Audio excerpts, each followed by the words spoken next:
what would that have been, 96. Clinton carried Arizona. He was the only Democrat to do so since Harry Truman. Wow. So they wanted to do that. They felt that it was ripe with the changing demographics to maybe win Arizona. But we had also come out of the housing crisis, which he had been in Mesa talking about a couple years before. So we were there as he was pushing the second round of remodifications for loans. So it was really pivoting on the housing crisis, which we were ground zero for that. So we were a logical choice. Interesting. They don't do this by accident. Everything is strategic. They pick cities and anchors out of markets for different reasons. And how many were chosen when you went? Same amount. I think there were six or seven stations from around the country. And were you nervous, or did you think this is I've never this is been. what I've been waiting for? I was very excited and I had a great time, but the actual interview part right before was probably about the most nervous I've ever been. And I tried to find yours. We have to find yours too, so we can do a It was compare. pre all of this, so Yeah, I've got it on a hard drive. I found a very cool exchange by students at Cronkite about it, and I was reading all of these students that were watching it, and Right. and that was Yeah, it was cool fun. that people are It was watching fun. you and Right. examining it that way. But let's take a look at Obama and Kari. I know you want to talk about your Supreme Court nominee, and a lot of Arizonans, believe it or not, support the Senate Republicans. They say they should hold off on this, and it's a smart thing to do. How do you convince them otherwise? Well, what I'd say to the people of Arizona is our democracy only works when people play by the rules, where everybody's fair. And my job is to nominate somebody, that's what the Constitution says, when there's a Supreme Court vacancy. The Senate's job, according to the Constitution, is to provide advice and consent, which means providing a hearing and a vote. There's nothing in the Constitution that says, well, we're going to hold off to see how the election turns out. And it'd be one thing if I was nominating somebody who people might question in terms of qualifications. Merrick Garland, my nominee, may be the most qualified person ever to be nominated for this seat. This is somebody who's served on the federal bench longer than many members of the Supreme Court. Everyone agrees that he is super smart, has great integrity, has been a great judge. That's not just the opinion of Democrats. Republicans have said the same thing. In the past, some Republicans who were chairman of the Judiciary Committee said he was eminently qualified. And the last time he was up for a vote before the Senate, he was voted out unanimously. So, the notion that somehow it's a smart thing to do, to play politics with the Supreme Court, which is something that is supposed to be above politics, I think doesn't make sense. And I know that Senator Flake has met with Judge Garland, which I very much appreciate. And Senator McCain so far has not. I think, if the roles were reversed and Senator McCain had, made a nomination, or any Republican president was making a nomination, I think they would be howling at the notion that you wouldn't provide even a hearing and a vote. So my main argument is, give him a hearing, let the people of Arizona hear what Judge Garland has to say, who he is as a man, and then if after those hearings, either Senators Flake or McCain can make an argument that he's not qualified, they can vote their conscience, but I don't think they're going to be able to do so. We'll break it down one at a time. Yeah. This has kind of been a theme with this president, that he wants compromise and he wants everybody to play equally, but his definition of compromise is if you agree with him. Oh, well, that's interesting. And so he's been a little bit inflexible in that area, I think, and I think it's hurt him. I think especially reaching across party lines, I think everybody can say that, well, the Republicans weren't going to work with him. But it's amazing how you can reach across the line and work with your counterparts. Bill Clinton did it with Newt Gingrich. Reagan did it with O'Neill, even though those two men really didn't like each other very much. And how amazing that you're told you're given Kari lucked out, she got 5, but how amazing that you're told you're given 4 minutes with the President of the United States. He just stayed up 2.5 minutes. And for 2.5 minutes he answered. This is why everybody is there today. Yeah. This is why all these local anchors are there today, because the President rightly feels that he can't get a fair hearing in the press about Garland because the press is obsessed with the next election. Yeah, that's a very good So point. he's looking at it thinking, how can I do an end run around the national media and get my message out there? But really, are people? I haven't seen too much objection in regards to Garland.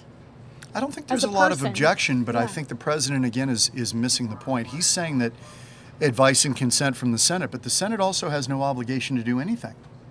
They're under no obligation to do anything. Interesting. He is under an obligation to nominate, which he should, but they don't have to do anything. And as a constitutional scholar, he knows that. So, All right, ready to go back? yes. Okay. You've been to Arizona numerous times. Is your lasting impression our former governor doing this? No. Not at all. That actually was not as big of a deal to me as it seemed to be to everybody else. And look, I love Arizona. I love the people of Arizona. We've had a great experience there. And one of the things that we've seen in Arizona, as is true in the West, is the challenges that took place back in 2008. First time I was in Arizona, the housing market had collapsed. The economy was spiraling into a depression. Some of the steps that we took allowed a lot of people to bounce back. And although we still have challenges ahead, I think when people look back, they'll be able to say what's true in Arizona has been true for most of the country, which is we've been able to now have 6 straight years of job growth, and a lot of the housing markets recovered. And so it's a good reminder for me of the progress we've made as well. As a parent, does it concern you that all of these states are At a 5-minute interview, and we're 3:31 in. Yeah. So, And Kari's. as a reporter, are you feeling that pressure of the clock Oh, ticking? no doubt, no doubt. I had the biggest challenge of this whole thing was to pare down and figure out how to ask him questions in the most succinct manner. Wow. And my second question I remember vividly because I thought, well, we can talk about the housing thing. But I brought up to him as a second question, I said, back in 2009, Mr. President, you said that if this economy has not turned around, this is going to be a one-term proposition. Wow. Meaning him. I said, Yeah. do you still believe that? No, that's. And You are putting him in a weird place. well, I mean, he said it. I So I know. took his words. He couldn't walk away from it or say, Yeah. oh, you misunderstood. He said it. He said it in a CBS interview. So that was my second question What to did him. his face look like? Does it change when he's been put in a corner, or is he still just that? He very went back charming? to the whole thing about I inherited the worst economy we have ever seen, and he was kind of deflecting, saying it's not my fault, that nobody could turn this around, Wow. even though he had said he would. So that was my second question, and so we got into that. The Jan Brewer thing, when I interviewed him, the first thing I did was hand him her book that she had just written, Scorpions for Breakfast. I thought, if the cameras are on when we walk in and they're putting our microphones on, I want to use that time for some purpose. So I laughed and I looked at it as kind of an icebreaker. I said, Mr. President, I know you enjoy some light reading from time to time. I said, this is Governor Brewer's book. And he kind of recoiled. And I'm laughing as I gave it to him because I wanted him to know I wasn't trying to stick him. I was just trying to say, what do you think Yeah. about, well, Right. that's what led to this. Wow. So I said she inscribed it. I got an advance copy of it. The book Well, wasn't kind of a big deal. the book wasn't due out till the next day, but I got an advance copy from the governor from her office. She inscribed it to him. She said, I would love to have you at the border. I want you to come visit it. And breakfast is on me. The name of the book was Scorpions for Breakfast, right? Yeah. 'Cause- So I used that time to try to do something, but when we got the tape back from the interview, Cut. that was gone. That whole exchange was gone. Yeah, because do people? But that led to this, if you want to show that picture. But do people know that it is so controlled? That's such a controlled environment. Do people know that, like? They may not. Yeah, They may not. And that's so interesting that it is to the point where you have these moments that you're hoping you can keep forever, or you're hoping that is on tape somewhere, and when the White House gives it to you, it's gone. And I'm surprised they let you give him a gift security-wise? Yeah, that's interesting. I walked in with a book and I handed it to him, and my understanding is any gift that the president gets during his time in office goes off to the National Archives. So that book is in the National Archives somewhere. Well, I'm sure that For his presidency, they keep everything. that is so interesting. Anything a diplomatic leader gives him, anything that he gets, it all goes. Especially with Jan Brewer's signature and little Yeah. note in there. Yep. How cool is Yep. that? Okay. But she, you know, and that led to the The finger. tarmac. Yeah. And the governor told me later, she said that picture was taken because when she greeted him, she said the first thing he said, she said, "Welcome, Mr. President, welcome to Arizona." And he said to her, according to her, "I did not like what you wrote about me in the book." And that's when she raised her finger and goes, "Hey, wait a minute. I've invited you to the border 3 times." That's when the finger went up, and that's when the picture was snapped. So she was kind of saying, wait a minute. Yeah. I've invited you now Trying 3 to defend times, herself. trying to defend herself, and she was kind of laughing too and making, because you see, Yeah. she's not angry. She's just No. going, wait a minute. So specifically, well, not specifically, but can you give us an idea of what was said in the book that he didn't like? Oh, she said that when she met with him at the White House about border issues, that he was very dismissive toward her. Wow. Kind of like, you just sit there and listen, I'm going to talk. And she found it very dismissive because she felt that she was something of an expert on the border because she's a border governor. Right. So she felt that he was very dismissive, that she felt like she was being put there as a photo op. Come into my office, let's talk about the border. But when she sat down, he did all the talking and she did all the listening. And she's like, wait a minute, Right. we've got a serious issue here. I want to contribute. She didn't feel that he wanted to listen to her. Aw. So she felt that he was very dismissive, and she wrote that in the book, that she thought he was a big ego and knew all the answers and didn't want to hear anything from her. And so Why she did put she do that, that? she put that in the book. Why did you do that? Why would you? And then, weren't you nervous to give him something that was No, negative because about him? it's honest. I mean, I felt like I want to give it to him and get his take on it. So you don't think that he didn't like that you gave that to him? Well, he didn't know it was in the book. He hadn't read it yet. Okay. He hadn't read it yet. When I handed it to him, he hadn't read it yet, and she inscribed it. But at a later date on the tarmac. You're a braver man than I. And hey, I look at the time. Do you have a few more minutes? I got a few more Okay, minutes, yeah. Okay, I don't want to. I mean, we've only got a little more time of the interview, right? That's true. Starting to pass recreational pot use. You know, I am of the view that it is important for us to continue to treat any kind of drug use or alcohol use as a serious public health problem. And as a federal government, we are not, pushing decriminalization. I do think that it is important for communities to look at how our drug laws are structured so that we're not seeing people get 20 or 30 years for nonviolent drug offenses. That's something that we've been working on. If the election were tomorrow, it's a write-in ballot, Yeah. and your vote decides it.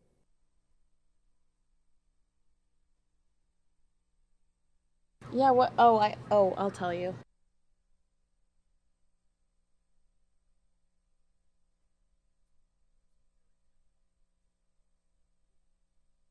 Do you want to react to the pot question? Well, this is a guy who, admittedly, in his book, talked about openly smoking marijuana a lot. So it's interesting to see, and I brought this same issue up when I was there. Mike, in the press briefing with Jay Kari, I miss Jay Kari. I raised a question to him. I said, Jay, you got to explain something to me. You guys are laissez-faire about states' rights when it comes to, what I said was, when it comes to immigration, you don't like states doing their own thing, like Arizona was doing, enforcing immigration law, that you say it's a federal purview. It's a federal issue, that states shouldn't be doing that. It's really up to the feds to do that. I said, but on the flip side, when it comes to marijuana, which is a Fed responsibility, you seem to be hands-off and letting states do whatever they want. Interesting. I go, so how do you rectify these two things? Right. How do you get agreement when you're saying it's a Fed issue, don't do it, and then it's a Fed issue, go ahead and do your own thing? I know. What did he say? He didn't have an answer. He came out to me on the South Lawn later. He said, I wanted to get back to you on that because I did not have an answer. And he said, I wanted to give you an answer. And? He said, we are picking and choosing. I said, that's pretty much what I was getting at. You guys are deciding what you think is important and what's not. I miss him. So we talked about this marijuana issue, which at that time was medical marijuana. Yeah. Because they were letting states just do whatever they want. Right. Almost like they were saying, Figure it out. we're Figure not it going to out. bother with this. States do your own thing. But when it came to immigration, no. Exactly. We're going to do it. Right. Right? So I didn't find that this was consistent. Mm-hmm. And I asked him about it and called him on it. Now, I did not ask the president that in the interview, but I asked Jay Carney that in the Do press you briefing. regret not asking the president that? No, because after the second question I asked, we got into immigration. Okay. Because we talked about, I told him, I said, you are all about trying to be fair to immigrants, but you've deported a record number of people. Mm-hmm. How do you square these two things? And? That's when he punched you in the face and it got weird. I think they escorted me out at that point. No, I don't remember what he said, honestly. We're going to have to dig up this interview now Okay, that we're having we this. will. Now that we're We can having dig this. it up. All right, let's Okay, check, so let's now check she's back going in. to ask about, we're at 4 minutes, 13 seconds. We're almost done. It's We're almost less than over. a minute left of the Okay. interview. If the election were tomorrow, it's a write-in ballot, and your vote decides it. And, Who wins? well, look, obviously I'm going to be voting for the Democrat. But if you write in whoever you want, maybe somebody who's not even running, if you could choose who would pick. I think we'll have a terrific Democratic nominee, and I'm confident that they will be a great president. And I'm going to be working as hard as I can, but right now, it's up to the American people to decide. And I can't tell you my secret ballot. You don't talk about who you vote for. Absolutely. Donald, but fill in the blank there. Donald Trump will make America if he's elected. I haven't thought too much about it because I don't think Donald Trump's going to end up being president. And you still stand by that. Absolutely. Okay, thank you so much Thank for your you. time. We appreciate it. Great to see Come you. back to Good to be here. Thank you so much for having us. Okay, so Kari and I were talking about before she went, is there any way to just stretch it out? And I said, no, he will make a very abrupt end to it. And Yeah. he sticks out his hand and says, thank you for your time. Thank you for coming here. I really appreciate you being here. And at that point, you're not going to keep the interview going. right. It's not like he's being whisked out of the briefing room and you're going to keep shouting questions at him. It's an intimidating environment because you're the guest on their home court. And I imagine that you want to be respectful because you realize You want to that be it's respectful. a special moment. I mean, Bill O'Reilly's even talked about this. You know how much of a bulldog O'Reilly is. He doesn't let anybody get away with anything.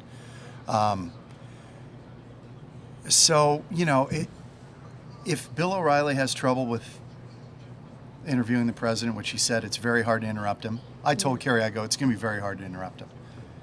If you're thinking you're going to be able to get a million questions in, it's not going to happen. It's very difficult. Well, I think it's safe to save the Trump question for last because I think if it Yeah. wasn't your last question, it would have become your I last am a little question. surprised he didn't say when she said under Donald Trump, America would be. I would think he would have said less safe. He's antagonizing everybody. Who Right. knows what he could have said, but he didn't. Right. I think it's really interesting. He's kind of backed off on Trump a little bit. He backed off on him on the White House correspondent dinner. Right. He could have taken an opportunity there, and he didn't. Mm-hmm. It's kind of interesting the way he's playing it. Why do you think that there's a plan behind that? I don't think he wants to stir up Donald Trump. I don't think he wants Trump. Barking up his tree. Yeah, he wants to stay out of it. Right. He will get into it when it's election time. He apparently he wants to go out on the campaign trail very strongly when it's For decided, the Democratic, which yeah. will be Hillary probably unless Right. she's indicted. Yeah. Which won't happen on his watch, likely. Who knows? Who Wow, knows? that's so interesting. So he has said he wants to get out there because he loves to campaign. That's what he really He's such enjoys. a great, fun personality. I love watching him talk. It's fun to watch. I mean, we've watched this. Listen, when you meet him, he's very engaging and very nice and very warm. But it's his show. It's his show. And is that something you develop as a president, or is that something you have before you solidify I think that? he's not a guy short on ego. Oh, And all these guys, right, they all have to have a big ego to do this. right. You got to be you got to have a whole different mindset than most people to do this. Well, I think you have to have a really thick skin too, because I watched some. I mean, even Carly Fiorina falling today. I mean, I you don't have know got about that the thick skin. I don't know about that. I think a lot of these people are actually surprisingly thin-skinned. Stuff bothers them. I think a lot of these people are very out there. They're extroverted, but I think they're actually very. I think the So how do criticism you bothers them. How do you survive that? I Is think it bothers him a tremendous amount. I agree. Do you think it? Do you surround? Is it who you surround yourself? Is it your team that protects you in regards to that stuff? I think so, and in not so subtle ways they will respond when attacked. They'll And it's come typically back. on Facebook or Twitter, which is weird with our president. I mean, it's a new thing. It's a new development. Well, But this is a tough interview to do. It really is. And unless you're in that situation, it's hard to she explain did to she people. did a They're like, great well, job. it looks very, she did. It looks very civil and very, but there's all these people in the room. There's Secret Service there. They've got the president standing really far away from you. Oh, really? Yeah, look, take the wide shot. Let's see. Notice how far, and this is for security.